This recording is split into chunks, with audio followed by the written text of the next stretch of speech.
마태복음 131번째 시간입니다. 예수님 십자가의 죽음으로 일어난 징조에 대해서 함께 말씀을 나눕니다. 예수님은 빌라도에 의해서 사형 판결을 받으셨어요. 그 후에 군병들로 인해서 조롱과 학대와 매맞으시고 이제 십자가를 지고 골고다를 향해서 올라가십니다. 그러니까 골고다 현장에 도착한 시간이 유대 시간으로 3시, 그러니까 우리나라 시간으로는 오전 9시입니다. 마가복음 15장 25절에 보면 때가 제3시가 되어 십자가에 못 박으니라. 그러니까 예수님은 오전 9시에 십자가에 못 박히셨어요. 인류의 모든 죄를 짊어지시고 이제 십자가에 못 박히신 거예요. 이렇게 오전 9시부터 오후 3시까지 6시간 동안 그 십자가 높은 곳에 매달리신 겁니다. 그냥 매달린 게 아니라 양손, 양발, 못이 박힌 채 십자가에 매달린 거예요. 머리에는 가시관을 쓰고 손과 발에 피를 흘리면서 6시간 동안 매달려 있다. 그냥 매달려 있는 것도 보통 고통이 아닌데 십자가에 못 박힌 채 8시간을 매달려 있었다. 그 고통, 고난, 몸소 다 당하신 겁니다. 그리고 12시부터 3시까지 그 3시간 동안은 이제 흑암이 뒤덮은 거예요. 오늘 45절은 이제 십자가 위에서부터 12시부터 3시까지 그 상황을 기록해놨어요. 자, 45절을 읽습니다. 제6시로부터 온 땅에 어둠이 임하여 제9시까지 계속하더니. 그러니까 예수님이 십자가에 달리신 지 3시간쯤 지났을 때 골고다 언덕에 어둠이 덮인 거예요. 해가 그 빛을 잃고 온 땅이 어두워서 캄캄하게 되었습니다. 이것은요, 심판과 저주와 죽음의 빛깔이 하늘로부터 땅을 뒤덮은 겁니다. 그 6시간쯤 매달려 있었다. 그때 십자가상에서 하루 7마디 말씀을 하시는 거예요. 근데 오늘 46절에 이 말씀은 5번째로 십자가상에서 이제 하신 말씀입니다. 자, 46절을 읽습니다. 제9시쯤에 예수께서 크게 소리질러 가라사대 엘리 엘리 라마 사막다바시니 이는 곧 나의 하나님 나의 하나님 어찌하여 나를 버리셨나이까 하는 뜻이라. 6시간이 지나서 입을 열어 신음조차 내게 어려운 형편인데 엘리 엘리 라마 사막다바니 나의 하나님 어찌하여 나를 버리셨나이까. 이것을 우리는 십자가상에서 7번 말씀하셨다 해서 가상칠언이라고 얘기합니다. 근데 이 가상칠언에는 기독교의 진리가 다 담겨져 있습니다. 첫 번째 하신 말씀이 누가복음 23장 34절에 아버지여 저희를 사하여 주옵소서. 그러니까 기독교는 용서의 종교입니다. 옛날에는요, 돈이 많은 사람이나 좀 권력이 있는 사람, 그런 사람들은 자기가 잘못을 저질렀을 때 대신 돈을 줘서 매를 맞는 품팔이 하는 그 가난한 사람들을 삭슬 주고 샀습니다. 그래서 그들이 대신 매를 맞게 했어요. 그 당시 죄의 삭슨 곤장이었는데 죄는 자기가 짓고 곤장은 가난한 사람, 낮은 백성들이 맡게 한 거예요. 그런데 하나님은 이 죄는 인간이 졌지만 죄값은 예수님에게 지금 다 전가시킨 겁니다. 그래서 십자가 속에 예수님의 속죄권, 사죄의 능력이 있는 겁니다. 그래서 기독교는 어떤 죄를 졌어도 회개하고 돌아오는 그런 죄를 용서해 주시는 거예요. 그리고 두 번째 하신 말씀이 누가복음 23장 43절입니다. 내가 진실로 내게 이르노니 오늘 내가 나와 함께 낙원에 있으리라. 그러니까 기독교는 천국 가는 종교예요. 예수님께서 십자가에 달리실 때 좌우편에 강도가 십자가 달렸습니다. 그들은요, 큰 죄를 범하여 당시 최고 사형 십자가형을 받은 겁니다. 그런데 우편 강도는 자기 죄를 명확히 알고 있었어요. 그래서 그 죄를 고백합니다. 너는 하나님이 두렵지도 않느냐. 응? 자기들이 지은 죄 때문에 이런 죽음을 당하는데 여기 계신 분은 그렇지 않는데도 십자가형을 받다. 하나님의 아들로 이런 십자가를 형을 받고 있다. 그리고 그는 그런 예수님을 메시아로 알았기 때문에 당신의 나라 임하실 때 나를 생각하소서. 그 죽어가는 상황 속에서 당신의 나라 메시아인 걸 알았기 때문에 당신의 나라 임할 때 나를 생각하소서. 그때 예수님이 하신 말씀이 내가 진실로 내게 이르노니 오늘 내가 나와 함께 낙원에 있으리라. 참 기가 막힌 거예요. 이 강도는요 정말로 죽을 그런 죄인이었는데 그 예수님을 알아보고 나를 생각해 주소서. 예수님과 함께 최초로 낙원에 간 사람입니다. 그러면 여기에 강도는 누구를 가리킵니까? 이 강도는 바로 우리들입니다. 바로 나라는 거예요. 내가 언제 이런 강도 짓을 했느냐 뭐 이야기할 수 있습니다. 그러나 우리가 지은 죄가 강도가 지은 죄보다 더 크고 더러운 죄라는 것을 알아야 됩니다. 세상의 모든 인생이 강도와 같은 바로 죄인이라는 겁니다. 그러나 강도라도 다 같지는 않습니다. 한 강도는 회개하고 구원을 얻었지만 한 강도는 예수님을 부인하다가 음부로 내려간 거예요. 그러니까 우리가 믿는 기독교, 구원의 종교, 천국 가는 종교, 바로 하나님 나라 가는 그런 종교. 그리고 세 번째 하신 말씀이 요한복음 19장 26절에 여자여 보소서 아들이다. 이건 기독교는 효의 종교라는 것을 또 일러줬습니다. 예수님이 십자가에 높이 달려있을 때 아래로 울고 있는 여인들 뿐이었어요. 죽기까지 따라가겠다는 제자들은 보이지 않고 그 요한만 남아 있었습니다. 그리고 그 곁에는 그 모친과 이모와 글로바 마리아와 막달라 마리아가 서 있었어요. 예수님과 그 모친과 사랑하는 제자들이 곁에 있는 것을 보고 그 모친에게 말씀하기를 여자여 보소서 아들이니다. 인간 예수로서 그 마리아 어머니 되는 그 마리아에게 아들이니다. 그리고 요한에게 보라 내 어머니라 하시니 그때부터 그 제자가 자기 집에서 예수님을 모셨다 그랬습니다. 그러니까 요한은 예루살렘에 있는 시온의 언덕에 자기 집이 있었는데 거기서 마리아를 11년 동안 모셨다가 마리아가 세상을 떠나고 세상으로 나가 복음을 전하기 위해서 이제 그때 어머니 떠나고 나서 복음을 전하기 시작했다. 그렇게 기록되어 있습니다. 그러니까 기독교처럼 실질적인 효도를 강조하는 종교는 없습니다. 십계명 중에서도 5번째가 뭐예요? 내 부모를 공경하라예요. 그리하면 하나님 여호와가 내게 준 땅에서 생명이 길리라. 그러니까 부모 공경은 결국은 이 땅에서 잘 되는 것과 장수가 따라온다는 거예요. 그리고 이제 네 번째는 그거, 5번째가 내가 목마르다. 요한복음 19장 28절에 목마름에 대해서 얘기합니다.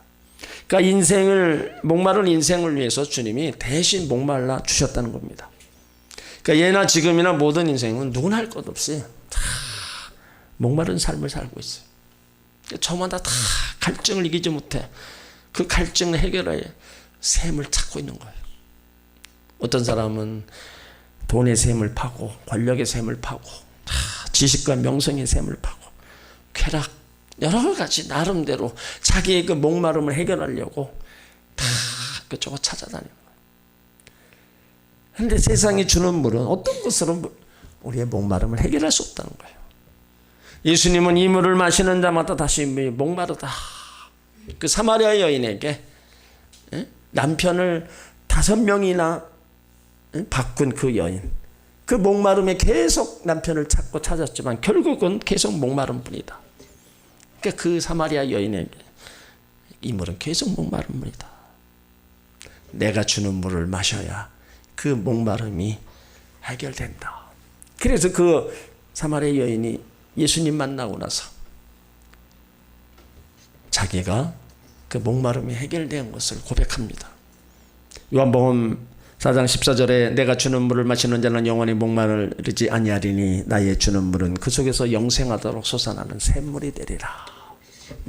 그러니까 우리가 이 목마름을 예수님으로 우리가 기뻐하고 만족해야지, 자꾸 세상 것으로 내 목마름을 채우려고 우리가 자꾸 찾아 나서면요, 그건 마치 바닷물을 마시는 것과 똑같은 겁니다. 갈증만 계속 가는 거예요. 그러니까 우리는 예수를 믿으면서 예수 안에서 먼저 기쁨과 또 감사, 그 삶이 내 안에서부터 일어나야 돼요. 그것이 내 안에서 일어나면서 내가 생활 속에 여러 가지 부족한 거 많잖아요. 우리가 그런 거를 우리가 하나하나 이겨나갈 수 있는 겁니다. 오늘 예수님이 내가 목마르다, 실질적으로 예수님이 이 말씀을 하셨지만 사실은 우리 인생들이 목마름을 대신한 말씀입니다. 예수님이 우리의 목마름을 대신하셨고 대신 우리에게 영원히 목마르지 아니하는 생수를 부어주신 거예요. 그러므로 예수 안에서 늘 기쁨을 또 맛보시고 세상의 모든 갈증들을 이겨나가시길 바랍니다. 또 기독교 여섯 번째는요, 이제 요한복음 19장 30절 다 이루었다 말씀하신 거예요. 그러니까 지구상에 많은 사람들이 왔다 갔다 했지만 내가 다 이루었다, 이 승리의 개가를 부른 사람은 아무도 없습니다. 그러니까 모든 사람들은 후회하며 아쉬움을 남기면서 다 이슬처럼 사라졌어요. 나폴레옹이요, 세인트 헤레나 섬의 유배지에서 나는 칼로 세계를 정복하려 했으나 망했고 예수는 칼 한 번 쓰지 않고 세상을 정복했다. 나는 실패자요 예수는 영원한 승리자라. 그런 고백을 남기고 죽었습니다. 그러니까 다 이루었다는 완성했다, 끝났다, 마무리 지었다, 다 마쳤다는 겁니다. 그러니까 다 완성한 거예요. 우리의 죄 문제도 다 이루어놓은 거고 가난의 저주의 모든 죽음의 문제까지 다 십자가에서 이루어놓은 겁니다. 그러니까 이미 예수님이 다 이루어놨기 때문에 우리는 승리의 길을 지금 보장받고 가고 있는 겁니다. 그러니까 십자가에서 다 이루어나서 우리가 그 예수님 끝까지 잘 붙잡고 믿음의 길을 끝까지 가야 되는 거예요. 그래서 결국에 예수님을 따라가는 자에게 주어지는 게 뭡니까?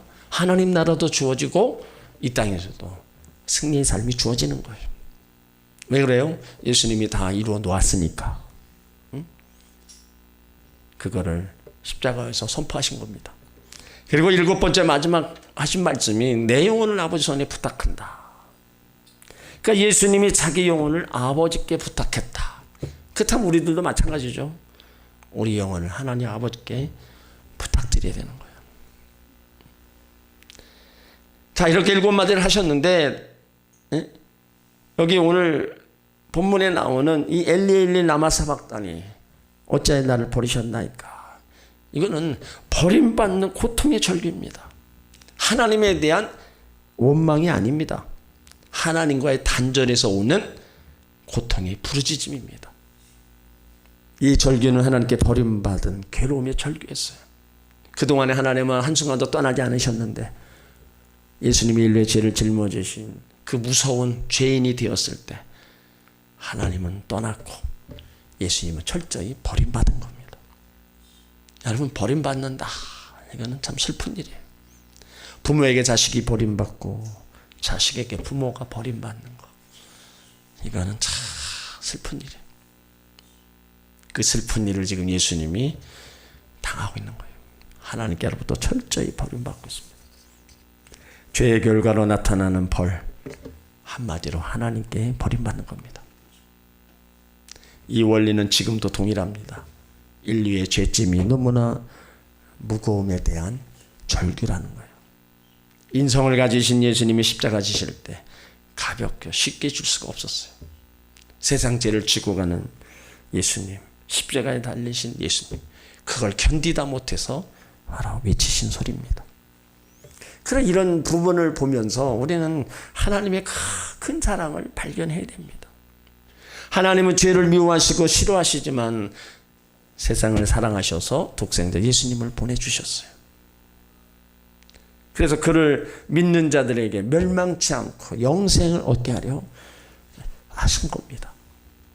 하나님의 사랑이에요. 결국은 하나님의 사랑의 극치 보여주신 게 바로 십자가를 통해서 하나님의 사랑을 보여주셨고, 우리는 그 십자가를 통해서 하나님의 사랑을 발견해야 되는 겁니다. 또 하나님의 공의를 발견할 수가 있어요. 죄값은 사망이라는 겁니다. 죄 문제를 해결하기 위해서는요, 누군가가 죽어야 됐어요. 그런데 남자의 후손으로 다 죄에 속한 자들입니다. 그래서 그 죄를 청산하려고 죄와는 아무 상관이 없는 사람이 있어야 되는데, 바로 예수 그리스도가 여자의 후손으로 흠없고 점도 없으신 분이라는 거예요. 그래서 하나님은 예수님을 통해서 인류의 죄값을 다 지게 하시고 죽이신 겁니다. 그러니까 지금 십자가상에서 엄숙하게 구원이 성취되는 순간 아직도 깨닫지 못하는 어리석은 백성들이 있는 거예요. 자, 47절을 읽습니다.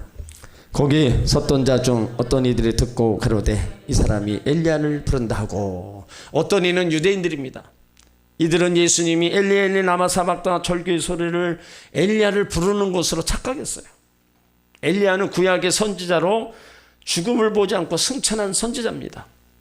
그러니까 유대인들은 전통적 종말관에 따르면 엘리야가 고통당하는 사람을 구원하러 다시 올 것을 기대하고 있었습니다. 그래서 그들은 예수님이 이런 절박한 절규의 소리를 엘리야가 와서 구원해 줄 거다, 그런 요청으로다가 지금 들은 거예요. 엘리야가 와서 도와주나 안 도와주나 한번 보자.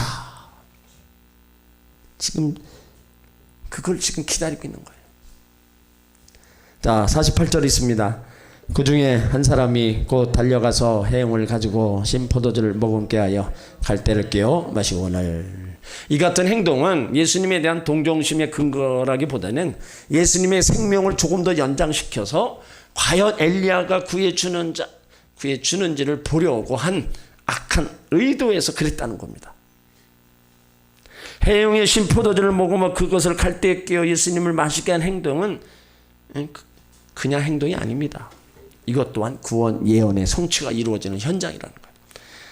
시편 69편 21절에 저희가 쓸개를 나의 식물로 주며 가랄 때 초로 마시었으니, 그러니까 해유령이나 일종의 스펀지같이 다량의 액체를 빨아들이는 도구, 바다 생물의 뼈대와 같은 것으로 추출하는 것으로 이렇게 보고 있는 겁니다.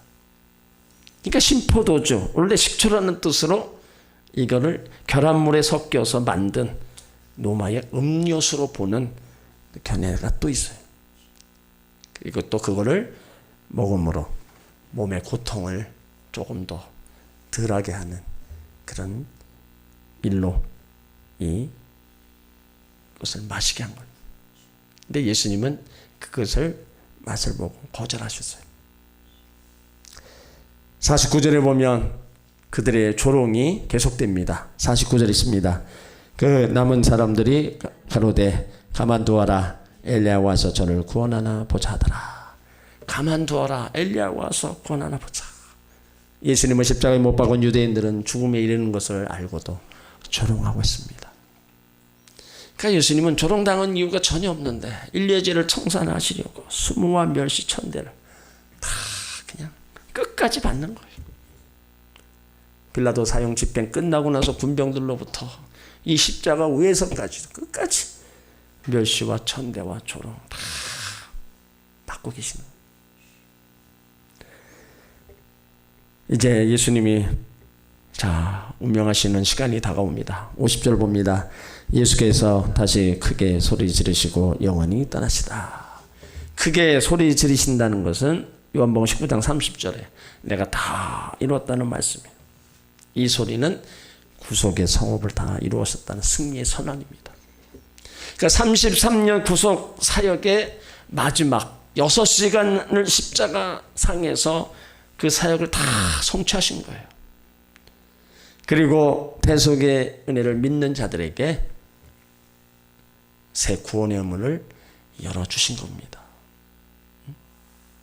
요한복음 19장 30절에 보면 예수께서 신포도주를 받으신 후 가라사대 다 이루었다 하시고 머리를 숙이시고 영원히 돌아가셨다. 기독교는 완성. 무엇을 완성하셨어요? 공의를 완성하신 거예요. 사랑도 완성하시고 구원도 완성하시고 믿음도 완성하시고 축복도 완성하시고 그리고 하나님께 의탁을 한 거예요. 하나님은 우리를 사랑하셔서 자기 아들 독생자를 십자가에 죽게 하셨는데 바로 예수님이 바로 하나님이셨다는 겁니다. 하나님 자신이 십자가에서 인류에 구속하시려고 죽으신 겁니다. 그러니까 이 죽음은 모든 인류를 대표하는 죽음입니다. 그러므로 예수님 십자가에서 죽으실 때 나는 그 십자가에 죽었고 예수님이 3일 만에 부활하실 때 나도 부활한 겁니다. 예수 죽음, 내 죽음, 예수 부활, 나의 부활. 그래서 기독교는 십자가와 부활을 믿는 종교입니다. 그러니까 예수님이 십자가에서 죽으시고 나서 이제 나타난 그 징조가 51절에 나와요. 여기서부터가 이제 또 중요한 부분입니다. 51절에 있습니다. 이에 성소의 휘장이 위로부터 아래까지 찢어져 둘이 되고 땅이 진동하며 바위가 터지고. 성소의 휘장 위로부터 아래로 찢어졌습니다. 구약에는요 1년에 한 번씩 대제사장이 예복을 갖추고 자기와 백성의 죄를 속하기 위하여 짐승의 피를 들고 지성소 안에 들어가 번제를 드렸어요. 그러니까 지성소는 아무나 들어올 수가 없는 거예요. 양의 피를 가지고 들어가서 대제사장이라 할지라도 두렵고 떨리는 마음으로 들어갔습니다. 왜 그러냐? 만약에 이 피를 가지고 대제사장이 자신에게 죄가 있다면 그 자리에서 즉사했기 때문입니다.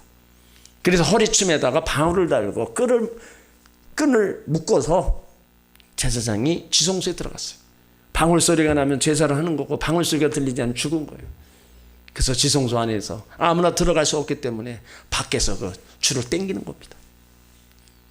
그 정도로 이 지성소 여러분 이거는 정말로 죄 없는 자만이 들어가는 그런 곳이었어요. 하나님 만나는 그런 곳이었습니다.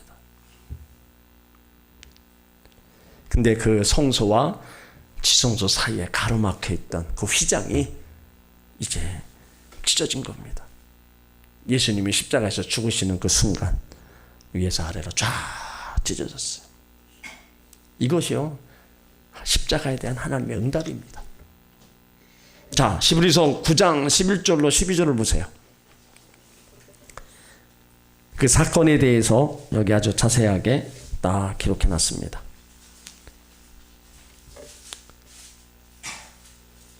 히브리서 9장 11절 12절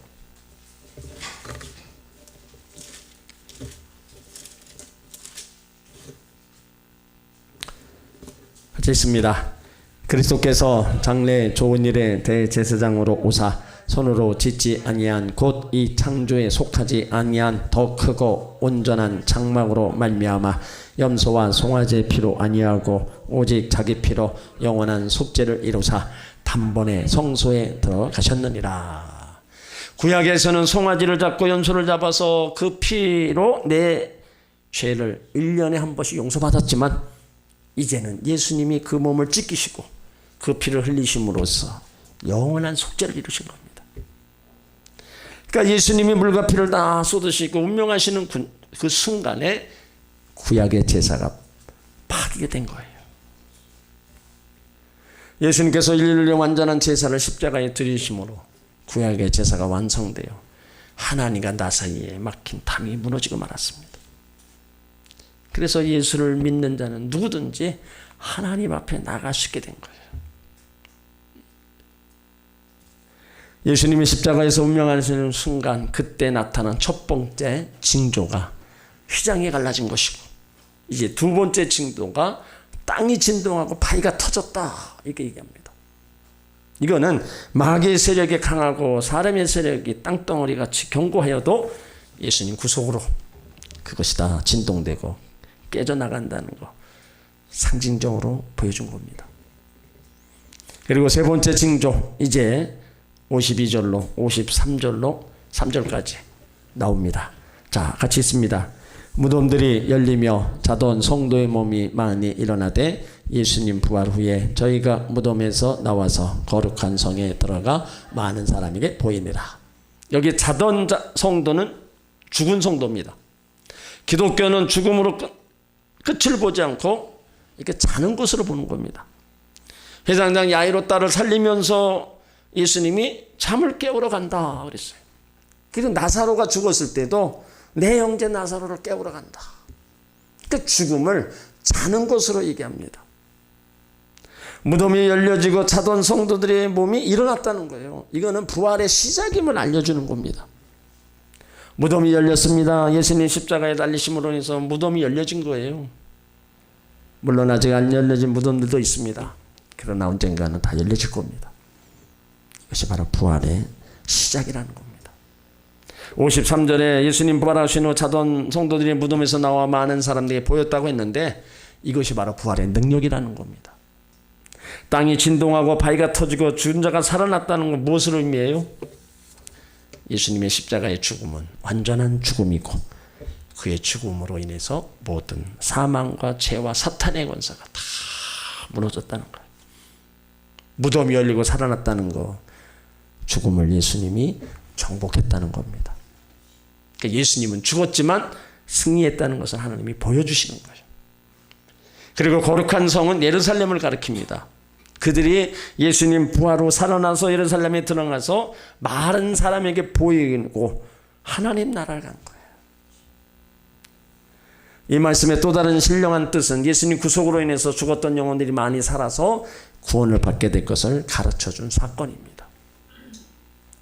그러니까 예수님이 죽으심과 부활과 하나님 나라까지 다 이어져가는 거예요. 그러니까 마태는 이 부분을 이렇게 아주 엑기스만 모아서 탁 이렇게 다룬 거예요. 근데 다른 복음서에 보면 그 과정을 물론 또 쭉 이렇게 이야기합니다. 근데 이 마태의 이 기록자는 아주 짧게 여기다 이렇게 기록해 놓은 거예요. 자, 그 모습을 다 본 사람들이 있죠. 54절을 읽습니다. 백부장과 및 함께 예수를 지키던 자들이 지진과 그 되는 일들을 보고 심히 두려워하여 가로되 이는 진실로 하나님의 아들이었도다 하더라. 예수님 무덤을 지키던 백부장과 군인들 지진과 그 되어지는 일을 보고 심히 두려워서 하나님의 아들이 되었다. 자, 그걸 좀 진작 좀 알았으면 얼마나 좋아요. 응? 예수님의 메시아 하나님의 아들인 거를 예수님 자신이 얘기했을 때도 믿지 않고 많은 기적을 행했는데도 믿지 않고 이제 예수님이 다 죽여놓고 그 후에 일어나는 일을 보니까 그때 가서 하나님의 아들이었다. 여러분, 우리 사람은요 참 똑똑한 것 같은데도 참 어리석은 게 사람들이에요. 응? 만물의 영장이라고 하는 사람이 참 똑똑하죠. 응? 우주선이 날라서 목성을 가고 금성을 가고, 여러분 얼마나 똑똑해요? 그 무게가 몇 톤씩 되는 게 날아간다고 생각해봤어요. 얼마나 똑똑해. 근데 영적인 부분에 있어서는 전혀 어리석은 거예요. 호떡똑이죠 그게. 물론 그런 것들도 다 물론 개발해서 하는 거 좋아요. 그렇지만 그게 다가 아닌 것을 한편으로 알아야 되는데 그냥 한 부분에 자기가 알고 있는 부분, 자기가 해야 되는 부분에만 그 지혜와 은사들을 다 활용하면서 영적인 부분을 보지 못하는 그런 부분을 보면 다 안타까운 겁니다. 오늘 그들이 예수님은 하나님의 아들이라고 의인이라고 고백한 거예요. 이것은 예수님께서 고난과 죽음의 현장에서 당신의 존재를 나타내 보이고 있다는 사실입니다. 자, 55절로 56절을 읽습니다. 예수를 섬기며 갈릴리에서부터 쫓아온 많은 여자가 거기 있어 멀리서 바라보고 있으니 그 중에 막달라 마리아와 또 야고보와 요셉의 어머니 마리아와 또 세베대의 아들들 어머니도 있더라. 제자들은 요한만 빼놓고 다 도망갔습니다. 여자들만 십자가를 지고 가는 현장에 끝까지 따라왔어요.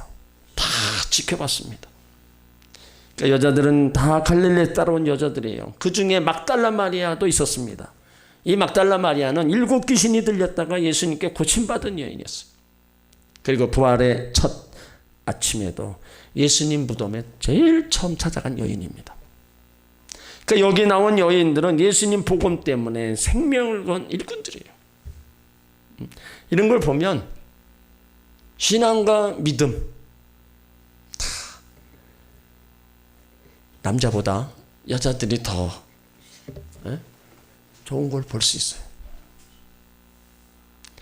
여기 마리아들 쭉 누구 뭐 마리아 이렇게 쭉 나오잖아요.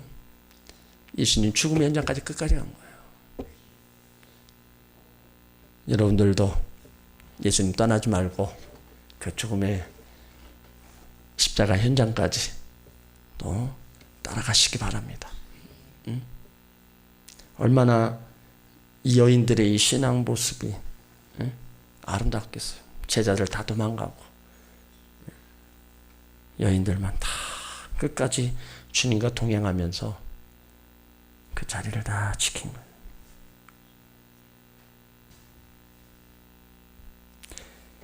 그러므로 한 가정의 아내로서 어머니로서 그 신앙은요, 본인뿐만 아니라 그 가정, 자녀들에게도 엄청나게 끼치는 겁니다. 그러니까 여러분들이 부모된 입장에서 어머니로 아내로서 딱 믿음 안에 딱 달려가면요, 그 가정을 무너뜨리지 않고 잘 끌고 갈 수 있습니다. 끝까지 신앙 안에 믿음 안에 갈 수 있는 거예요.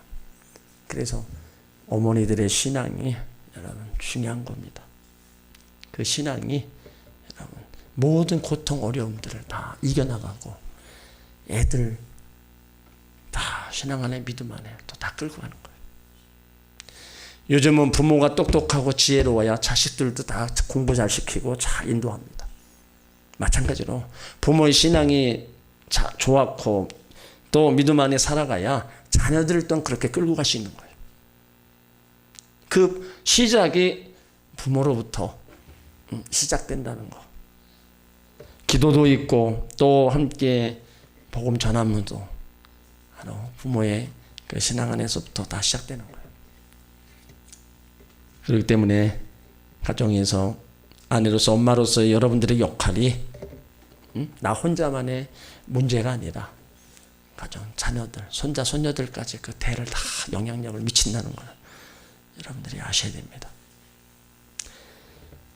오늘 예수님 십자가에서 죽으셨다가 다시 살아나셔서 우리 가운데 부활의 영생, 하나님 나라까지 다 주셨어요.